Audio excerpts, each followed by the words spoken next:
اللهم صل على محمد وعلى آل محمد وبارك وسلم. اعوذ باللہ من الشیطان الرجیم. بسم اللہ الرحمن الرحیم. حسدا من عند انفسهم من بعد ما تبین لهم الحق. صدق اللہ العظیم. وہ حسد کر دے اپنے نفسوں میں اس کے بعد کہ حق ان کے لیے واضح ہو چکا تھا. حسد کے بارے میں بات چل رہی تھی کہ حسد ایک ایسا گناہ ہے جس کا تعلق دل سے ہے، زبان سے نہیں ہے. دل میں آدمی سوچتا ہے، باتیں کرتا ہے. حسد کی تعریف بتائی تھی. حسد کی 3 قسمیں ہیں. پہلی قسم یہ ہے کہ کسی کے پاس ہم نعمت کو دیکھیں اور دل میں یہ سوچیں کہ اس کے پاس یہ نعمت رہے یا نہ رہے مجھے مل جائے. یہ حسد کی پہلی قسم ہے. حسد کی دوسری قسم جو ہے وہ یہ ہے کہ کسی کے پاس نعمت دیکھ کر، کوئی بھی نعمت ہو، ہم دل میں یہ سوچیں کہ اس کے پاس یہ نعمت نہ رہے میرے پاس آ جائے. یہ حسد کی دوسری قسم ہے. حسد کی تیسری قسم ہے یہ ہے کہ کسی کے پاس نعمت دے کر آدمی دل میں یہ سوچتا ہے کہ مجھے ملے یا نہ ملے اس کے پاس ختم ہو جائے. یہ حسد کی خطرناک قسم ہے بہت زیادہ. تو حسد گناہ کبیرہ میں سے ہے. جیسے شراب پینا گناہ کبیرہ ہے، زنا کرنا گناہ کبیرہ ہے، حسد بھی اسی طرح گناہ کبیرہ میں سے ہے. البتہ یہ اس میں ایک قسم ہے کہ کسی کے پاس نعمت دیکھ کر ہم کہیں مجھے بھی یہ مل جائے، یہ حسد میں داخل نہیں ہے. کہ دوسرے کا ہم نقصان نہ سوچیں. کسی کے پاس ہم حسن دیکھتے ہیں، کسی کی عزت دیکھتے ہیں، کسی کے پاس مال و دولت دیکھتے ہیں، اللہ تعالیٰ سے دعا کرتے ہیں اے اللہ یہ مجھے بھی مل جائے، تو یہ حسد نہیں ہے. اس کو رقش کہتے ہیں، اس کو عربی میں غبطہ کہتے ہیں. حسد کہتے ہیں کہ دوسرے کا ہم نقصان جب تک نہیں سوچیں گے اس وقت تک حسد نہیں بنے گا. بس اپنے لیے ہم جو بھی مانگے، کوئی چیز بھی دیکھ لیں اور کسی کے پاس وہ ہم اللہ تعالیٰ سے اپنے لیے مانگ سکتے ہیں. ہمارے محلے کی ایک عورت ہے، وہ ایک دن ہمارے گھر میں آئی اور کمرے میں بیٹھی، کہتی واہ آپ نے یہ چیز لے لی ہے، میں بھی یہ لوں گی. واہ آپ نے وہ لے لیے. کچھ چیزیں دیکھی اور کہنے لگی میں بھی یہ لوں گی، میں یہ لوں گی. تو اس کے جانے کے بعد میری گھر والی کہنے لگی کتنے یہ حسد کرتی ہے. یہ حسد نہیں ہے. کسی چیز کو دیکھ کر اپنے لیے اس چیز کی خواہش کرنا اللہ تعالیٰ سے، یہ میں لوں، یہ مجھے مل جائے، اللہ تعالیٰ سے دعا کرتے ہیں، یہ حسد میں داخل نہیں ہے. البتہ حسد اس وقت بنے گا کہ وہ دل میں یہ سوچے اس سے یہ ختم ہو جائے مجھے مل جائے، یا اس کے بعد ختم ہو یا نہ ہو مجھے مل جائے، یا مجھے ملے یا نہ ملے اس سے ختم ہو جائے وہ نعمت. اس کو حسد کہتے ہیں. تو حسد بہت بڑا گناہ ہے.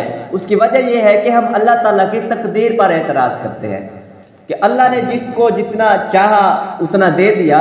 اب ہم اللہ کی تقدیر پہ جو ہے اعتراض کر رہے ہیں کہ اللہ نے اس کو اتنا کیوں دے دیا ہے اور مجھے کیوں نہیں دیا. اللہ تعالیٰ اسے ختم کر دے اور مجھے دے دے. تو یہ ایک اللہ تعالیٰ کی تقدیر پر اعتراض ہے. تو حسد جو ہے سب سے پہلا اس دنیا میں جو گناہ ہوا جب حضرت آدم علیہ السلام کو اللہ تعالیٰ نے بنایا، جو سب سے پہلا گناہ یہ حسد کا ہوا. شیطان نے حسد کیا تھا. فرشتوں سے کہا تھا کہ سجدہ کرو تو شیطان رک گیا تھا کہ جو اس کو نعمت ملی ہے وہ مجھے کیوں نہیں ملی. یہ فرشتے یہ اتنا جو مقام و مرتبہ ہے وہ مجھے ملنا چاہیے تھا، اس کو کیوں مل گیا. شیطان نے حسد کیا تھا. سب سے پہلا جو اللہ تعالیٰ کی نافرمانی ہوئی گناہ ہوا وہ یہی حسد تھا. اس کے بعد جب دنیا میں سب سے پہلا گناہ ہوا وہ بھی یہی حسد کی وجہ سے ہوا. حابیل نے قابیل کو قتل کر دیا حسد کی وجہ سے کہ اس کے پاس جو ہے وہ مجھے ملنی چاہیے، اس سے میری شادی ہونی چاہیے. تو سب سے دنیا میں پہلا گناہ جو ہوا وہ اسی حسد کی وجہ سے ہوا. اسی طرح حضرت یوسف علیہ السلام کو دیکھے، اس پر کتنی پریشانیاں آئیں.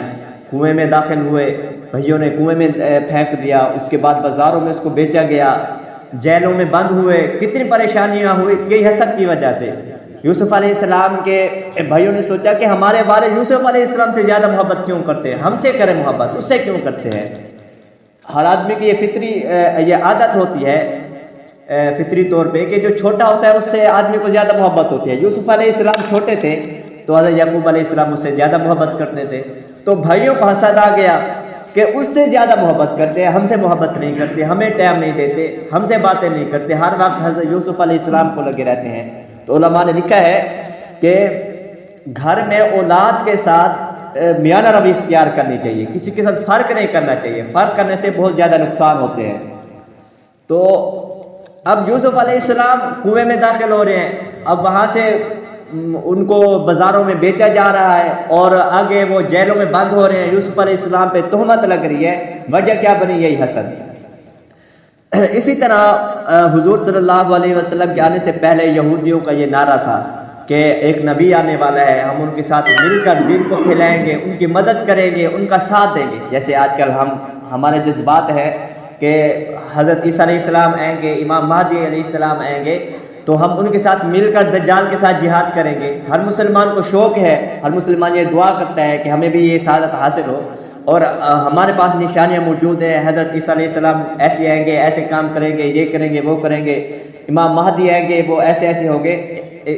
ایک نشانیاں ہیں، علماء کو معلوم ہے یہ نشانیاں ہوں گی تو وہ حضرت امام مہدی ہوں گے، عیسیٰ علیہ السلام آئیں گے تو وہ اس طرح کریں گے۔ اب ہر مسلمان کی خواہش یہ ہے کہ ہمیں بھی یہ سعادت حاصل ہو کہ ہم حضرت عیسیٰ علیہ السلام سے مل کر اور امام مہدی سے مل کر ہم بھی دجال کے لشکر کے ساتھ لڑیں اور اس کو قتل کریں۔ اسی طرح یہودی بھی پہلے دعائیں کرتے تھے، ان کی کتابوں میں حضور صلی اللہ علیہ وسلم کی ساری نشانیاں موجود تھی، وہ آئیں گے، ایسے ایسے تبلیغ کریں گے، ان کو ایسے ایسے لوگ تکلیف پہنچائیں گے، وہ ایسے جہاد کریں گے۔ تو یہودی پہلے دعا کرتے تھے کہ اے اللہ وہ نبی جو ہے اس کے آنے تک ہم زندہ رہیں اور اس کی ہم مدد کریں، اس کے ساتھ مل کر ہم جہاد کریں گے، دین کو پھیلائیں گے۔ لیکن جب حضور صلی اللہ علیہ وسلم تشریف لے کر آ گئے تو وہ یہودی حسد کرنے لگے، یہ اس قبیلے سے کیوں ہے، اس قوم سے یہ نبی کیوں بنا، ہم میں سے کیوں نہ ہوا؟ تو وہ یہ حسد کرنے لگے۔ اسی کو فرمایا ہے کہ حسد من عند انفسہم من بعد ما تبین لہم الحق، کہ وہ حسد کرنے لگے اپنے نفسوں میں، من بعد ما تبین لہم الحق، بعد اس کے کہ واضح ہو چکا ان پہ حق، ان کو معلوم ہو چکا تھا نبی یہی ہے، اور جو نشانیاں تورات انجیل زبور میں ذکر ہوئی تھی وہ ساری نشانیاں اسی نبی میں پائی جاتی تھی۔ ایک حسد کی وجہ سے دل کے اندر حسد کرتے تھے کہ یہ ان میں سے نبی کیوں ہے، ہم میں سے کیوں نہیں ہے۔ اسی طرح ابو جہل کو دیکھیں، اب ابو جہل کو علم تھا کہ وہ پکا یہ وہی نبی ہے جس کے بارے میں ہم نے پڑھا تھا، لیکن اس کے بعد ایمان نہیں لائے، یہی حسد تھا۔ حسد کیا تھا کہ اگر میں اس کو نبی مانتا ہوں تو میری سرداری چلی جائے گی، لوگ پھر مجھ سے فیصلہ نہیں کروائیں گے، جو میرے پاس آتے ہیں وہ تو اسی کے پاس جائیں گے۔ سرداری کے ختم ہونے کی وجہ سے، اپنی وڈیری ختم ہونے کی وجہ سے کہ یہ جو نعمت ہے مجھے ملی ہوئی ہے یہ پھر اس کے پاس چلی جائے گی، یہ اس کے پاس نہ جائے بلکہ میرے پاس رہے، تو اس حسد میں آ کر اس نے اسلام کو قبول نہیں کیا تھا۔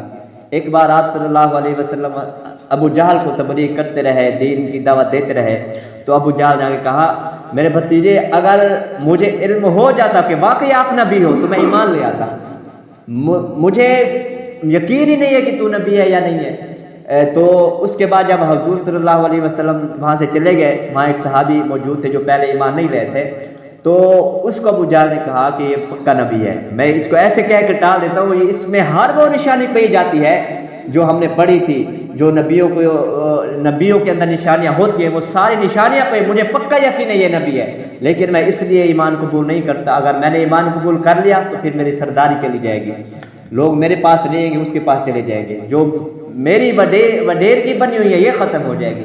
اس حسد میں آ کر ابو جہل نے ایمان قبول نہیں کیا تھا۔ تو حسد کے اتنے نقصان ہیں، تو یہ اکثر لوگوں کے اندر یہ حسد پایا جاتا ہے لیکن ان کو علم ہی نہیں ہوتا۔ تو حسد کی نشانیاں کیا ہیں، کیسے ہمیں علم ہوگا کہ ہمارے اندر حسد ہے یا نہیں ہے، اگر ہے اور اس حسد کو کیسے ختم کریں، اس کو انشاءاللہ کل بیان کریں گے۔ اللہ تعالیٰ عمل کی توفیق عطا فرمائے۔